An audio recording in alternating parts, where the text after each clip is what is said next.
ሰላም ውድ የመድፈኞቹ ቤተሰቦች እንዴት ቆያችሁልን? በዛሬው ጥጡ ክለባችን አርሰናል የሚመለከቱ አሁናዊ አዳዲስ መረጃዎችን መተናል። አብራችሁን ቆዩ። ውድ ቤተሰቦች እንደተለመደው ለቻናሉ አዲስ ከሆናችሁ በቅድሚያ ቻናሉን ሰብስክራይብ በማድረግ ቤተሰቡን አሁን ሁለቱ መረጃዎች አለፍን። አብራችሁን ቆዩ። ውድ ቤተሰቦች በዛሬ መረጃ ሰዓታችን በርካታ መረጃዎችን ወደ እናንተ እናደርስ መጥተናል። አርሰናል ብሩኖ ጉማሬሽ እንዲሁም የአዲሱ ግብ ጠባቂ የኤላን ሙስሌራን ሙሉ ቃለ መጠይቅ ይዘን መጥተናል። አርሰናል አዲስ በክለቡ ስካውቲንግን መምረጡም ተሰምቷል። እንዲሁም አርሰናል የቦታፎጎን አማካይ ዳኒሎ ሳንቶስን ለማስፈረም ንግግር መጀመሩም ትላንት ምሽትም ተሰምቷል። በተጨማሪም አርሰናል እንደ ዴቪድ ኦረሲን፣ ፋብሪዚዮ ሮማኖ ያወጧቸው አዳዲስ መረጃዎችንም ያካተተ የመረጃ ሰዓት ላይ እንገኛለን። አብራችሁን ቆዩ። ውድ ቤተሰቦች በቅድሚያም ትላንት ከሰዓት ይፋ የተደረገው የክለባችን ሁለተኛ ምናልባትም ሶስተኛ ግብ ጠባቂ የኤሊያን ሙስሌርን ቃለ መጠይቅ እናሰማችኋለን። ሙስሌር የግብ ጠባቂነት ዘይቤ በጣም ንቁ፣ ቅድመ ሁኔታ መውሰድ የሚያስፈልግ ነው ሲል ይናገራል። ውሳኔዎችን ማድረግ ወዳለው፣ እንዲሁም ኳስን ከምድር መጀመር ማለትም እግሮችን መጠቀም ወዳለው። እንደዚህ አይነት ቡድን ውስጥ ካሉ ተጫዋቾች ለጥራት አንጻር ከነዚህ ጋር መጫወት ለኔ ቀላል እንደሚሆንልኝ ምንም ጥርጥር የለውም። በደካማ በወሳኝ መስመር ላይ ወሳኝ መሆን ቡድኑ በተቻለ መጠን መርዳትም እወዳለሁ። እኔ ይሄ ማንነቴ ነው ሲልም ተናግሯል። ኢልያ ሙሴ ወደ ክለቡ የመጣው በከፍተኛ ቁጭትና ቁርጠኝነት እንደሆነ የሚናገረው በስነ ልቦና በኩል ብዙ ሰርቻለሁ፣ ምክንያቱም ለእግር ኳስና ለልምድ የተለየ አመለካከት ነበር። እውነቱን ለመናገር እሱ በጣም ረድቶኛል። ስለዚህ ዘንድሮ የተመለከቱ በከፍተኛ ቁጭትና ቁርጠኝነት ነው ነገር መስጠትና ብቃት አሁንም ከፍተኛ ደረጃ ላይ እንዳለና አርሰናል እኔን በማምጣቱ ትልቅ ስራ መስራቱን ማሳየት እፈልጋለሁ ብሏል። እጅግ በጣም ደስተኛ ነኝ፣ ለእኔ ታላቅ ቀን፣ ምክንያቱም አሁን ሻምፒዮኖቹን ተቀላቅያለሁ ብሏል። እዚህ እንግሊዝ ውስጥ ትልቁ ክለብ ነው። ስለዚህ ይህንን ታላቅ ክለብ በመቀላቀሌ በጣም ደስተኛ ነኝ ሲሆን ለእኔም ትልቅ ዕድል ነው። ይህንን ክለብ በመቀላቀሌና ዋንጫውን በድጋሚ ባክ ቱ ባክ ለማሸነፍ ለመርዳት ዝግጁ መሆኔ እጅጉን ደስተኛ ያደርገኛልም ብለዋል። ኢልያን ሙስሌር በአርሰናል ከዴቪድ ራያ ለመማር መጓጓቱንም አልደበቀም። ዴቪድ እና ኬፓ ሊድስን ከተቀላቀልኩ ጀምሮ ከነሱ ጋር ተጫውቻል፣ ስለዚህ እጅጉን አውቃቸዋለሁ ብሏል። እነሱ ምርጥ ግብ ጠባቂዎች ናቸው። እናም የግብ ጠባቂዎች አሰልጣኝ ኢቫን ካናም ብሬንትፎርድ በነበሩት ጊዜ ጀምሮ አውቀዋለሁ፣ ስለዚህ ከነሱ ጋር ለመስራት አሁን ላይ እጅጉን ጓጉቻለሁ ብሏል። ምክንያቱም ከነሱ ብዙ የመማረው ነገር እንዳለ እርግጠኛ ነኝ። ዴቪድ እጅግ በጣም ጥሩ ግብ ጠባቂ ነው። የጨዋታ ዘይቤን ይወዳሉ። ከጨዋታ ቀን ውጭ በስተጀርባ የሚያደርገውን ስራ ለማየት በጣም ጓጉቻለሁ ብሏል። እኔ የሚያው በጨዋታ ቀን ብቻ ነው፣ ነገር ግን በሳምንት ውስጥ እንዴት እንደሚሰራ ለማየት እጅጉን ጓጉቻለሁ ብሏል። ከሁሉም በላይ ከግብ ጠባቂዎች ጋር ስራ መጀመር፣ ብቃት ማሳየት፣ ክህሎቶችና አቅሜን ማሳደግም እፈልጋለሁ ብሎም እናም በመቀጠል በግልጽ ጊዜ ማግኘት እፈልጋለሁ፣ ምክንያቱም ባለፈው ዓመት በሪስ ያጣሁት ነገር እሱ ነበርም ብሏል። አሁን በአርሰናል በርካታ ተጫዋቾችን መጫወት እፈልጋለሁ ሲል የክለባችን አዲሱ ፈራሚ ኢልያን ሙስሌር ተናግሯል። አርሰናል ዣቬር አሎንሶን በክለቡ ስካውቲንግ ክፍል ውስጥ ለከፍተኛ ሚና ውስጥ መርጧል ተባለ። የቀድሞ የግራና ቴክኒካል ጸሐፊ ክለቡ የተቀላቀለው ቀደም ሲል በአትሌቲኮ ማድሪድ አብሮት በሰሩት በስፖርቲንግ ዳይሬክተሩ አንድሪያ ቤርታ ምክር ሀሳብ ነውም ተብሏል። አሎንሶ ከማውሪዚዮ ሚቼሊ ጋር አብሮ የሚሰራቸው ትኩረቱንም አዳዲስ ታዳጊ ተሰጦችን በመለየት ላይ ያደርጋል። ሊደረጉ ስለሚችሉ ዝውውሮችም ከሚኬል አርቴታ ጋር ቀጥተኛ የግንኙነት መስመር ይኖረዋል ተብሎ ይጠበቃል ተብለዋል።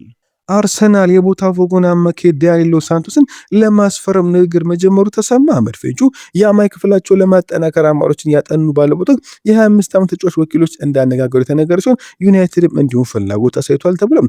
ቦታፎጎ ቀደም ሲል 34 ሚሊዮን ፓውንድ አካባቢ ለማግኘት ተስፋ አድርጎ የነበረ ቢሆን ዳኒሎ በዓለም ዋንጫው ላይ ያሳየው ተሳትፎ ውስን በሆኑ ምክንያት አሁን ላይ የብራዚሉ ክለብ ከዚህ ያነሰ ዋጋ ለመቀበል ፈቃደኛ ሊሆን ይችላል ሲል ስፖርት ቢዝነስ ዘግቦታል። የአርሰናል ዋና ስካውት ተስጦ ፈላጊ ማውሪሲዮ ሚቼሊ ትላንት በኢስቶኒያ 17 ዓመቱን አንድሪያ ባርተሽቪሊ ለመከታተል በስታዲየም ተገኝቶ ነበር ተባለ። ሚቼሊ ወጣት ተጫዋች ከፍሎሪያን ታሊን ጋር በነበረው ጨዋታ ላይ ባሳየው ብቃት ከፍተኛ አድናቆት እንደነበረውም ተሰምቷል። ለዚህም ከፍተኛ ግምት ተሰጥቶ የሚደረገው ፉክክር የተጠናከረ በመጣበት በዚህ ወቅት አርሰናል ሊቨርፑል ሁለቱም የኮንትራት ጥያቄ ማቅረባቸውም ተሰምቷል። ዴቪድ ኦርነስቲን አርሰናል ብሩኖ ጉማሬሽን ለማስፈረም እያደረገው ስላለው ጥረት እንዲህ ሲል ይናገራል።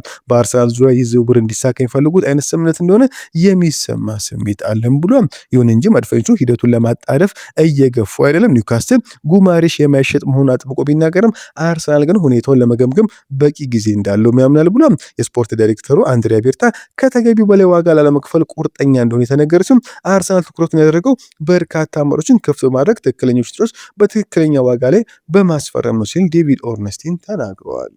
ሁለቱ የሰሜን ለንደን ክለቦች አርሰናልና ቶተናም አንቶኒዮ ኑሳ በዓለም ዋንጫው ላይ ለኖርዌይ ካሳየው አስደናቂ ብቃት በኋላ እሱን በቅርበት መከታተላቸውም ተሰምቷል።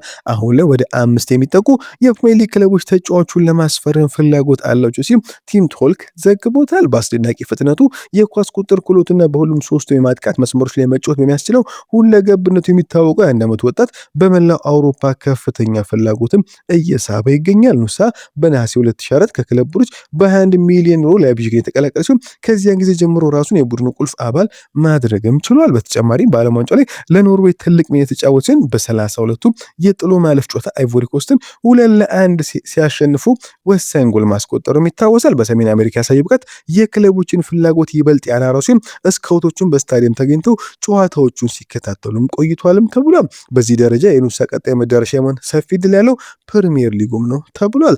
አርሰናል አዲስ የግራ መስመር አጥቂ ለማምጣት በሚፈልግበት በአሁኑ ወቅት ተጫዋቹን በቅርበት የከታተለ እንደሆነ የታወቀ ሲሆን ቶተንሃም በበኩል ወጣቱን ተጫዋች ለረጅም ጊዜ ሲያደንቆ የቆየና ቀደም ሲል ከወኪሎቹ ጋር ውይይት አድርጎ እንደነበረም ተሰምቷል። ኒውካስል ዩናይትድ እንዲሁም ተጨባጭ ፍላጎት ያሳይ ሲሆን ምንጮችን የሚጠቁሙት ከሆነ ማክፒሶቹ የማጥቃት መስመር አማራጮቻቸውን ለማጠናከር ወደ ተጫዋቹ መቅረብ እንደሚፈልጉም ይጠበቃልም ተብሏል። አስቶን ቪላና ክሪስታል ፓላስም ሁኔታውን በቅርበት የተከታተሉ ካሉ ሌሎች የእንግሊዝ ክለቦች መካከል ናቸውም ተብሏል። ላይፕዚግ ለኑሳ ከፍተኛ ግምት የሰጠውን አሁን ላይ ከ50 እስከ 60 ሚሊዮን ዩሮ ዋጋ እንደሚጠይቁበትም ተሰምተዋል። ሊቨርፑልና አርሰናል 150 ሚሊዮን ዩሮ የዝውውር ከጠይቁ በኋላ በክንፍ ተጫዋቹ ዝውውር ላይ እንቅፋት ገጠማቸውም ተባለ። ፒኤስጂ በዚህ ክረምት በሌላ ትልቅ የማጥቃት መስመር ለውጥ ላይ ለመሰማር የተዘጋጀ ይችላል። ይሁም በሊቨርፑልና በአርሰናል ላይ ቀጥተኛ ተጽዕኖ ሊኖረው ይችላልም ተብሏል። ሁለቱም የሊጉ ክለቦች የሰፊ አጥቂ አማራጮችን የፈለጉ ቢሆንም ከፈረንሳይ የወጣው የቅርብ ጊዜ መረጃ እንደሚያሳይ ከሆነ ግን ከፍተኛ ግምት ለተሰጠው የፒኤስጂ የክንፍ ተጫዋች ብራድሊ ባርኮላ የሚደረግ ማንኛውም እንቅስቃሴ እጅግ በጣም ውድ ይሆናልም ተብሏል።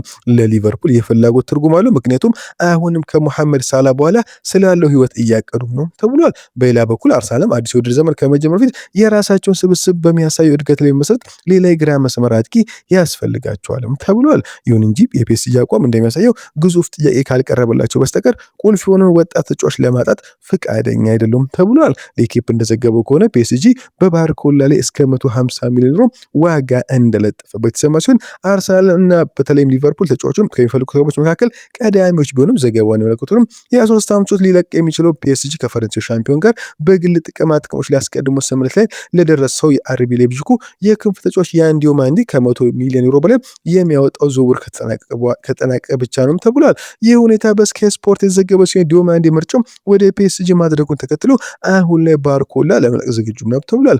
ነገር ግን የተጫዋቹ ዋጋ አሁን ላይ አርሰናልም ሆነ ሊቨርፑልም እጅጉን እያሳሰባቸው ነው ተብሏል። ስለሆነም አርሰናል አሁን ላይ ከብራድሊ ባርኮላ ዝውውር ሊወጣ የሚችልበት እድልም አለ ተብሏል። ሊያንድሮ ትሮሳርድ በዓለም ዋንጫው ወቅት ከአርሰናል የቡድን አጋሮቹ ጋር ግንኙነት እንዳለው ጠይቁ እንዲህ ሲል ይመልሳል። አዎ በእርግጥ ከአሜሪካ ጋር ከነበረን ጨዋታ በኋላ ከዊሊያም ሳሊባ፣ ዴቪድ ራያ እና ቡካዮ ሳካ ጋር በቪዲዮ ተነጋግረን በጣም የተረጋጋ አስደሳች ጨዋታ ነበር። ለሩብ ፍጻሜ መድረሴና ለጎል የሚሆን ኳስ በማመቻቸት የእንኳን ደስ አለ መልእክት አስተላልፈውልኛል። ሁልጊዜም እርስ በርሳችን እንጠይቃለን። ምንም እንኳን የተለያዩ ሀገራትን ወክለን እየተጫወትን ቢሆንም አሁንም የአርሰናል የቡድን አጋሮችን እና በጣም ጥሩ ሁኔታ አለን። ሁሉም ሰው የዓለም ዋንጫውን ማሸነፍ ይፈልጋል። ነገር ግን እርስ በርሳችን መልካም ነገር ሲገጥመን ማየት እንፈልጋል። ይህ በአርሰናል ውስጥ የገነባነው ጥብቅ ቁርኝነት ነው ሲልም ተናግሯል። ሚኬል አርቴታ የአርሰናል ለዓለም ዋንጫው ሩብ ፍጻሜ ካለፉ በኋላ ስልክ ደውሎ እንዳናገራቸው ተናገረ። አዎ ደውዬላቸው ነበር፣ ብሔራዊ ቡድኖቻችን እየወከሉ እንደሆነ እረዳለሁ። ነገር ግን በሌላ በኩል አርሰናልም ጭምር እየወከሉ ነው። አሁንም በሩብ ፍጻሜው ላይ ይህን ያህል ቁጥር ያላቸው ተጫዋቾች መኖራቸው የዚህን የእግር ኳስ ክለብ ጥራት በደንብ ይነግራቸዋል። ከመለቃቸው ፊት ሁላችንም የዓለም ዋንጫው በአርሰናል ተጫዋቾች ማሸነፍ አለበት ብለን እየቀለድን ነበር እና ያን ነገር ዝም ብዬ አስታወስኳቸው። ለእያንዳንዳቸው መልካም ሁሉ ተመኝቻለሁ። ለእንግሊዝ፣ ለስፔን፣ ለፈረንሳይ፣ ለቤልጅየም፣ ሌላ ማንኛውም ሀገር ቢጫወቱም በእነሱ ኮራል ከተጫዋቾቻችን አንዱ ዋንጫውን ይዞ ወደ ለንደን እንደሚመለስም ተስፋ አድርጋለሁ ሲል ሚኬል አርቴታ ዊሊያም ሳሊባ ከአርሰናል ትለቃለህ ተብሎ የሚታሰብ ነገር አለ ተብሎ ሲጠይቅ እንዲህ ሲል ይመለሳል። ይህ ጨርሶ ሊታሰብ የሚችል ነገር አይደለም ብሏል። በአርሰናል ውስጥ በጣም ደስተኛና ምቾት ይሰማኛል። ይህንን ክለብ ወደዋል፣ የቡድን አጋሮችን ወደዋል። እናም በየቀኑ ከአሰልጣኙ ጋር መስራት ያስደስተኛል። ለፈረንሳይ ካልተጫወኩ ለአርሰናልም የምጫወተው ራሴ ወክዬ ማየት የሚችለው በእነዚህ ሁለት ቡድኖች ውስጥ ብቻ ነው። በአሁኑ ሰዓት ሌላ ነገር አላስብም። የወደፊት ህይወቴ እዚህ ነው። እናም ከዚህ ክለብ ጋር ዋንጫዎችን ማሸነፌን መቀጠል እፈልጋለሁ ሲል ዊሊያም ሳሊባ አረጋግጧል። የቀድሞ የክለባችን አማካይ ስቴቫን ሾዋርዝ የሚኬል አርቴታ ስብስብ በሚቀጥለው ውድድር ዘመን የዋንጫ ፉክክር ጫናን ለመቋቋም በስነ ልቦና ጠንካራ የሚበገርና የተሻለ ዝግጁ እንደሆነ ያምናል። እኔ እንደማስበው ሁልጊዜ ከባዱ ነገር የመጀመሪያው ዋንጫ ማሳካት ነው። በሌሎች 3 ዓመታት ውስጥ በጣም ተቃርቦ ነበር፣ አሁን ግን አሳክተውታል። ይህንን ማድረግ እንደሚችሉም ያውቃሉ። ስለዚህ በዚህ ውድድር ዘመን የስነ ልቦና ጥንካሬያቸው እጅግ የላቀ እንደሚሆን አምናለሁ። ሻምፒዮን የሚያደርጓቸው በጥሩ ሁኔታ የተጫወቱባቸው ጨዋታዎች አይደሉ። ምናልባትም ጥሩ ብቃት ባታሳይ እንኳን ውጤት ይዘህ የምትወጣባቸው አስቸጋሪ ጨዋታዎች ናቸው። ልዩነት የሚፈጥረው እሱ ነው ሲል ተናግረዋል። ጆሽ አቺምፖንግ በዚህ ክረምት አርሰናል የመቀላቀል ፍላጎት አለው ተባለ። ቼልሲ ተከላካዩን መሸጥ የሚፈልግ ቢሆንም ተጫዋቹ አሁን ላይ መልቀቅ ይፈልጋልም ተብሏል። የአቺምፖንግ የወደፊት ፋንታ አሁንም እርግጠኛ ባለመሆኑም ምክንያት ለተለያዩ ክለቦች እንዲፈርም እየቀረበ ይገኛል። ተጫዋቹ አሁን ላይ አርሰናል የመቀላቀል ትልቅ ፍላጎት እንዳለው እየተሰማ ነው። ፋብሪዚዮ ሮማኖ አርሰናል በሚቀጥሉት የዝውውር መስኮት ሳምንታት ውስጥ በጣም ስራ ይበዛበት ይሆናል ሲል ተናገረ። መድፈኞቹ በዓለም ዋንጫ ወቅት ለቡርኖ ጉማሬሽና ለሞርጋን ሮጀርስ ዝውውር እንቅስቃሴዎችን ቢያደርጉም በአንጻራዊነት ዝምተኛ የነበሩ ሲሆን ውድድሩ ወደ ማክተሚያው ሲቀረብ ግን የእንቅስቃሴያቸው ፍጥነት ይጨምራሉ ተብሎ ይጠበቃልም ብለዋል። አርሰናል በዚህ ዝውውር ገበያ ላይ የትዕግስት አካሄድን እየተከተለ ነው ሲል ዴቪድ ኦርነስቲን ተናገረ። አንድሪያ ቤርታ ለሚፈልጉ ተጫዋቾች ከሚገባው በላይ ገንዘብ ላለመክፈል ወስነዋልም ብለዋል። ክለቡ ትክክለኞች ተጫዋቾች በትክክለኛ ዋጋ ላይ ማስፈረም በቂ ጊዜ እንዳለው ሙሉ እምነት አለው ሲል ዴቪድ ኦርነስቲን አረጋግጠዋል። ኬፓ አሪዛባላጋ ሌላ ቦታ ቋሚ ተሰላፊ የመሆን ፍላጎቱን ለመከተል ከወሰነ በዚህ ክረምት አርሰናል የመልቀቁ ነገር አሁን ላይ እርግጥ ነው ተብሏል። እንደ ጄምስ ማክኒጎ ገለጻ ከሆነ ኢሊያም ሞስሌር የፈረመው ቶሚ ሴትፎርድ በውሰት እንዲወጣ ለመፈቀድ ታስቦ ነበር። ኬፓ የመለቀቁ ነገር ግን አርሰናል ሌላ ግብ ጠባቂ ለማስፈረም ይንቀሳቀሳል ተብሎ ይጠበቃል ሲል ገነርስ ብሎግ ላይ ዘግቦታል። ጄምስ ማክኒኮላስ አርሰናል ክሪስቶስ ዞሊስን በዚህ ክረምት የማስፈረም ስራውን ያጠናቃል ብሎ ተናገረ። የክለብ ብሩጁ ተጫዋች የአርሰናል ተጫዋች ለመሆን በመንገድ ላይ እንደሆነም ይታመናል ሲል በገነር ብሎግ ላይ ዘግቦታል። አርሰናል በዚህ ክረምት ከፍተኛ ደረጃ ያለው የክንፍ ተጫዋች ለማስፈረም ተስፋ ያደረገ ሲሆን እንደ ሞርጋን ሮጀርስ ወይም ብራድሊ ባርኮላም ያሉ ተጫዋቾችን ክለቡ ከሚፈልገው መገለጫ ጋር ይጣጣማሉም ተብሏል። የዓለም ዋንጫው ከመጠናቀቁ በፊት የዚህ አይነት ትልቅ ዝውውር ይጠናቃል ተብሎ የሚታሰብ ሲሆን ድርድሩ በውድድሩ ላይ ሙሉ ይቀጥላል ተብሎ ግን ይጠበቃል ሲል ዘግቦታል። አርሰናል ከሹሳኑ ለማስፈረም በሚደረገው ፉክክር ውስጥ ገብቷል ተባለ። እንደ ፉስባል ዘገባ ከሆነ መድፈኞቹ የ5 ዓመት የሚንዛ አማካይ በ2026 የዓለም ዋንጫ ላይ ካሳዩ ድንቅ ብቃት በኋላ ለማስፈረም ከሊቨርፑል፣ ማንቸስተር ዩናይትድ እና ከቦሩሲያ ዶርትመንድ ጋር ለመፋለም ዝግጁ ናቸውም ተብሏል። ሜንዞች ለጃፓናዊ ኮከብ ከ50 ሚሊዮን ዩሮ በላይ ዋጋ እየጠየቁ እንደሆነም ተነግሯል። የዓለም ዋንጫ ወደ መጠናቀቁ ሲቃረብና የአርሰናል የዝውውር እንቅስቃሴ አሁን ላይ እየተፋጠነ እንደሆነ ፍንጮች የወጡ ባሉበት ወቅት ሳኑ አርቴታ የሚፈልገው የማይክፉ ሌላኛው ሞተር ነው ሲል ተዘግቧል። አርሰናል ከማኑ ኮኔ ጋር በግል ጥቅማ ጥቅሞች ላይ ስምምነት ደርሷል ተባለ። እንደ ኮሪር ዘገባ ከሆነ መድፈኞቹ ከተጫዋች ወኪሎች ጋር ቀጥታ ንግግር ያደረጉ ሲሆን ከዓለም ዋንጫው በኋላ ወደ ሰሜን ለንደን ለመዞር ሙሉ በሙሉ ስምምነት ላይ ተደርሷልም ተብሏል። ለ25 ዓመቱ ፈረንሳይ የዓለም ዋንጫ ሞተር ለሰሜን ለንደኑ ክለብ ለመፈረም አሁን ላይ ዝግጁ ነው ተብሏል። ቀጣዩን ደረጃ ተጫዋቹን 43 ሚሊዮን ፓውንድ አካባቢ ከገመተው ሮማ ጋር የመጨረሻውን የዝውውር ዋጋ መደራደር ይሆናል ተብሏል። ሮማ ነው ከዓለም ዋንጫው በኋላ አርሰናል የዝውውር እንቅስቃሴ እንደሚፈነዳ አስቀድሞ የዘገበ ሲሆን የአማካይ ክፍል መልሶ ግንባታ በጣም ቁም ነገር እየመሰለ መጥቷልም ተብሏል። ለኒኮኔ በ43 ሚሊዮን ፓውንድ ማግኘት ፍጹም ትርፋማ ስምምነት ነው ሲል ፋብሪዚዮ ሮማኖ ዘግቦታል። ቤን ዋይት በዚህ ክረምት ከፍተኛ ፍላጎት እየሳበ ነገርን የጉልበት ጉዳቱ አሁንም እንደ እንቅፋት ሆኖ ቀጥሏል ተባለ። ከክለባችን ለቀለ የሚወሮች ቢኖርም እሱ ግን በቻምፒየንስ ሊግ በከፍተኛ ደረጃ መጫወት ለመቀጠል ሙሉ በሙሉ ዝግጁም ነው ተብሏል። ስለ ቤንጃሚን የፈለጉት መቻል ነገር ግን እኔ እንደማስበው የእሱ ድንቅ ስነ ልቦና መቼም አልተቀየረም። ያ ጉዳት ከማግኘቱ በፊት ለእኛ ሲል ብዙ መሞችን ችሎም ተጫወታል። ስለሆነም ቤን ዋይት አሁንም በክለባችን እንዲቆይ የእኔ ፍላጎት ነው። የእናንተስ ፍላጎት ምንድነው? ንገሩኝ። የክለባችን ድንቅ ታዳጊ ኬራን ቶምሰን አዲስ ኮንትራት ለመፈረም ከወሰነ በኋላ ክለባችን ይለቃል ተብሎ ይጠበቃል። ቶተንሃም ስምምነቱን እንዳጠናቀቀ ቢዘገብም ቶምሰን በኒውካስል የታየባቸው አዳዲስ ምስሎች ግን በዝውውሩ ላይ ጥርጣሬውን ፈጥረዋል። ቶተንሃም ቅርብ የሆኑ ምንጮች እንደሚሉት ከሆነ ምንም አይነት የመጨረሻ ውሳኔ አልተሰጠም። በተጫዋቹ እና ፍላጎት ባላቸው ክለቦች መካከል አሁንም ንግግሮች ቀጥለዋልም ተብሏል። ከአርሰናል ድንቅ የአካል ተጫዋች አንዱ አሁን ለአንድ የፕሪሚየር ሊግ ተቀናቃኝ ክለብ ለመፈረም ዝግጁ ይመስላልም ተብለዋል። ውድ ቤተሰቦች ለዛሬ በረ ቆይታ በዚያ በቃ። መልካም ቀን። ቻሉ ሰብስክራይብ አይረሳ። እንወዳችኋለን።